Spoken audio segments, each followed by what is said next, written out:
ভারতের মহাকাশ অভিযানে যুক্ত হলো আরেকটি ঐতিহাসিক অধ্যায়। গত 24শে ডিসেম্বর দেশটির মহাকাশ সংস্থা Indian space research organisation ISRO দেশটির ইতিহাসের সবচেয়ে ভারী পেলোড সফলভাবে উৎক্ষেপণ করেছে। এই সাফল্যকে ভারতের মহাকাশ খাতে একটি গুরুত্বপূর্ণ অগ্রগতি বলে আখ্যা দিয়েছেন ভারতের প্রধানমন্ত্রী নরেন্দ্র মোদী। শ্রীহরিকোটার সতীশ ধাওয়ান স্পেস সেন্টার থেকে উৎক্ষেপণ করা হয় LVM-3M6 রকেট। এই রকেটের মাধ্যমে যুক্তরাষ্ট্রের নির্মিত বেসরকারি প্রতিষ্ঠান ASTর স্পেস মোবাইলের একটি বিশাল যোগাযোগ উপগ্রহ সফলভাবে নিম্ন কক্ষপথে লো আর্থ অরবিটে স্থাপন করা হয়। ইসরো জানিয়েছে এই উপগ্রহটির ওজন প্রায় 6100 কেজি, যা ভারতের ভূখণ্ড থেকে উৎক্ষেপিত এখন পর্যন্ত সবচেয়ে ভারী পেলোড। এর মধ্য দিয়ে ভারী বহনক্ষম উৎক্ষেপণ প্রযুক্তিতে ভারতের সক্ষমতা নতুন মাত্রা পেল। এই উৎক্ষেপণকে বিশেষভাবে গুরুত্বপূর্ণ মনে করা হচ্ছে কয়েকটি কারণে।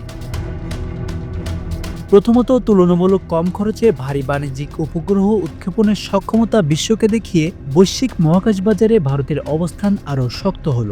দ্বিতীয়ত, ভবিষ্যতে মানব মহাকাশ যাত্রা এবং গভীর মহাকাশ অভিযানের জন্য ব্যবহৃত রকেট প্রযুক্তির কার্যকারিতা আবারও প্রমাণিত হল। উৎক্ষেপণে ব্যবহৃত LVM-3 রকেটটি ভবিষ্যতের ভারতীয় মানব মহাকাশ মিশনের জন্য পরিকল্পিত রকেটের একটি উন্নত সংস্করণ। উল্লেখযোগ্যভাবে এই একই ধরনের রকেট ব্যবহার করে 2023 সালের আগস্টে ভারত চাঁদে মানববিহীন যান চন্দ্রযান-3 পাঠিয়েছিল। দেশটির প্রধানমন্ত্রী নরেন্দ্র মোদী এক বিবৃতিতে বলেন, এই উৎক্ষেপণ ভারতের মহাকাশ যাত্রায় এক গর্বের মাইলফলক। এটি আমাদের ভারী বহনক্ষম উৎক্ষেপণ সক্ষমতাকে আরও শক্তিশালী করেছে এবং বৈশ্বিক বাণিজ্যিক উৎক্ষেপণ বাজারে ভারতের ক্রমবর্ধমান ভূমিকা তুলে ধরেছে।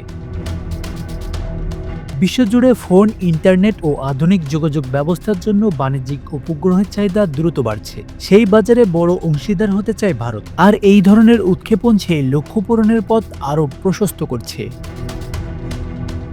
চলতি বছরের শুরুতে ইসরো প্রায় 4410 কেজি ওজনের CMS-3 যোগাযোগ উপগ্রহ উৎক্ষেপণ করেছিল। তবে সর্বশেষ এই উৎক্ষেপণ ভারতের মহাকাশ সক্ষমতার এক নতুন উচ্চতা নির্দেশ করছে।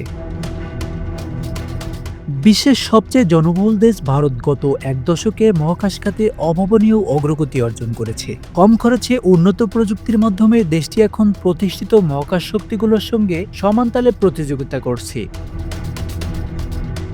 ভারত জানিয়েছে 2027 সালের মধ্যে প্রথম মানব মহাকাশ যাত্রার আগে একটি মানববিহীন কক্ষপথ মিশন চালানো হবে। পাশাপাশি প্রধানমন্ত্রী মোদী ঘোষণা দিয়েছেন 2040 সালের মধ্যে চাঁদে একজন ভারতীয় নভোচারী পাঠানোই ভারতের চূড়ান্ত লক্ষ্য।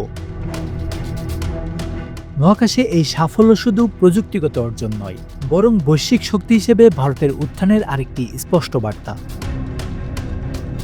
Asanur Rahman Mithu, Bangla affairs, news desk.